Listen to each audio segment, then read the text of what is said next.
Welcome to the Royal Levitical Priesthood Ministry. We bring a specific question to the text today. In light of recent blood type findings and metagenomic results showing collector contamination alongside residual lineages, how should the core blood evidence be weighed as a primary rather than secondary witness in covenantal interpretation? Our lead verse is Exodus chapter 26, verse 28. It reads, "The middle bar in the center of the boards will go through from end to end." This verse describes the central structural element of the tabernacle. It is the middle bar passing through the boards from one end to the other. It is not ornamental. It holds the dwelling place together. Without it, the structure falls. The polarity is architectural. What goes through from end to end holds the house together. If the blood is the middle bar of covenantal witness, it is structural, not merely ornamental. The most direct anchor is Hebrews chapter 10, verses 19 and 20. It speaks of boldness to enter the sacred places by the blood of Joshua, by a new and living way consecrated for us, through the veil, that is to say, his flesh. The blood is the means of entry. It is primary, not secondary. The way is through. This matches the middle bar that goes through from end to end.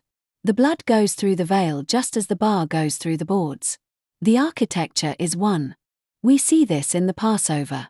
Exodus chapter 12, verse 6 commands the people to slaughter the lamb at sunset.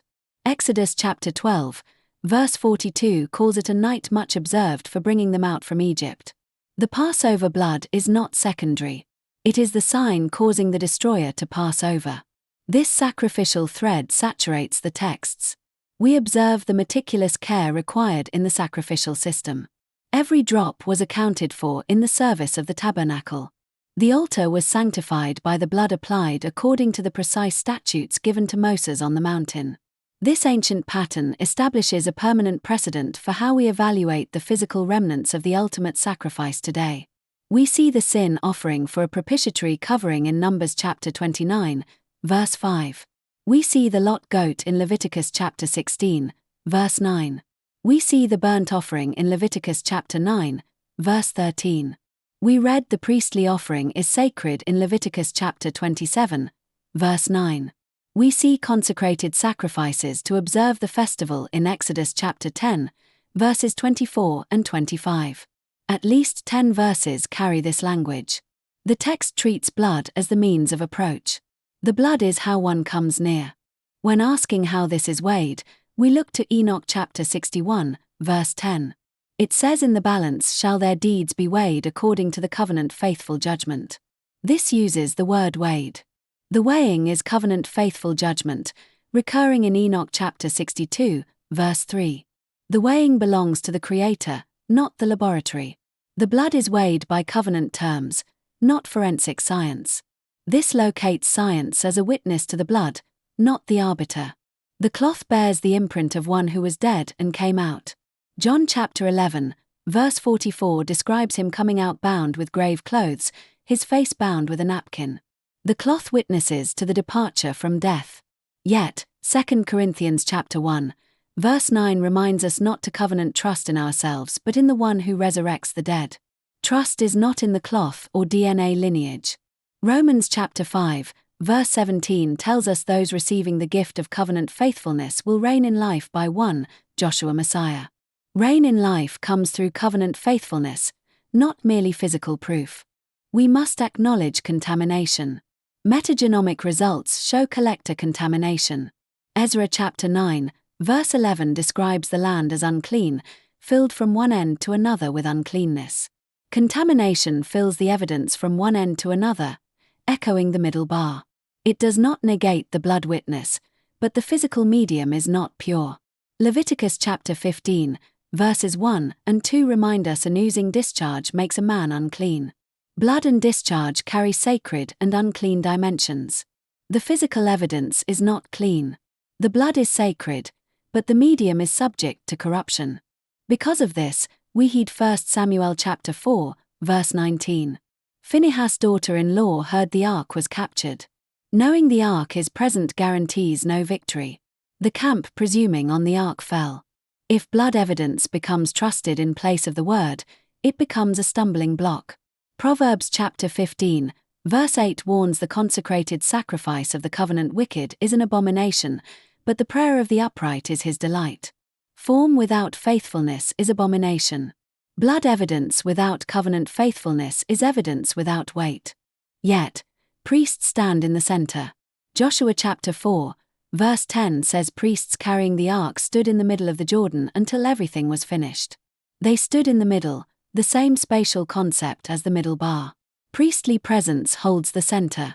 Zechariah chapter 9, verse 16 says they will be stones of a priestly crown, lifted as an ensign. The blood is an ensign lifted by the Creator. However, Leviticus chapter 21, verse 21 states no man with a physical defect from Aaron's offspring will present offerings. The priest must be without defect, yet evidence has contamination. This tension is held in the text. Priestly inheritance is not the cloth, but the Creator, as Rachel and Leah ask in Genesis chapter 31, verse 14 if there is any priestly inheritance left. The mathematical verdict confirms this direction. The deterministic verdict leans yes, probably affirmative, with probability of yes at 93.8% and probability of no at 6.1%. The triple convergent standard fires at a discovery-level signal across identity, inheritance, and priesthood. The guided draw E-value reaches an extreme anomaly, placing this beyond reasonable chance. 5 of 12 markers survive the false discovery rate correction at alpha equals 0.05. The classification is a strong anomaly, meaning all gates pass. These metrics confirm the text direction. The convergence at 6.61 sigma means the Father speaks to the full architecture of covenantal standing. The blood evidence touches identity, inheritance, and priesthood simultaneously. The signal is convergent across independent measures, ensuring the result is not mere noise but a clear testimony of the truth. Therefore, we arrive at our plain answer. The blood must be weighed as the middle bar. The bar going through from end to end holds the dwelling place together. The blood of Joshua is the means of boldness to enter the sacred places, and the veil is his flesh. The cloth bears witness of one who came out. The weighing is covenant-faithful judgment. The blood is the primary witness because it goes through the veil, the boards, and the appointed season from death to life. The physical blood itself is the primary witness. The metagenomic DNA evidence is secondary, corroborative but contaminated, subject to uncleanness filling the land from one end to another. The core blood evidence holds primary covenantal weight. We trust not in the cloth, but in the one who resurrects the dead. The blood is the middle bar holding the house together, testifying to the word without replacing the sacred text. Joel chapter 2, verse 21 tells us to fear not, but rejoice, because the Lord will do great things. We weigh the blood as the primary structural witness of the covenant, resting our ultimate trust entirely in the living word it proclaims to all who hear and believe the good news. This foundational truth remains steadfast and unchanging through every single generation of the faithful. This truth will endure forever. The verses drawn in this Shield 17.14 session were Exodus chapter 26, verse 28, Exodus chapter 12, verse 6, Joshua chapter 18, verse 19, Enoch chapter 61, verse 10, 1 Samuel chapter 18, verse 8, Exodus chapter 11, verse 1. This concludes today's interpretation under the Shield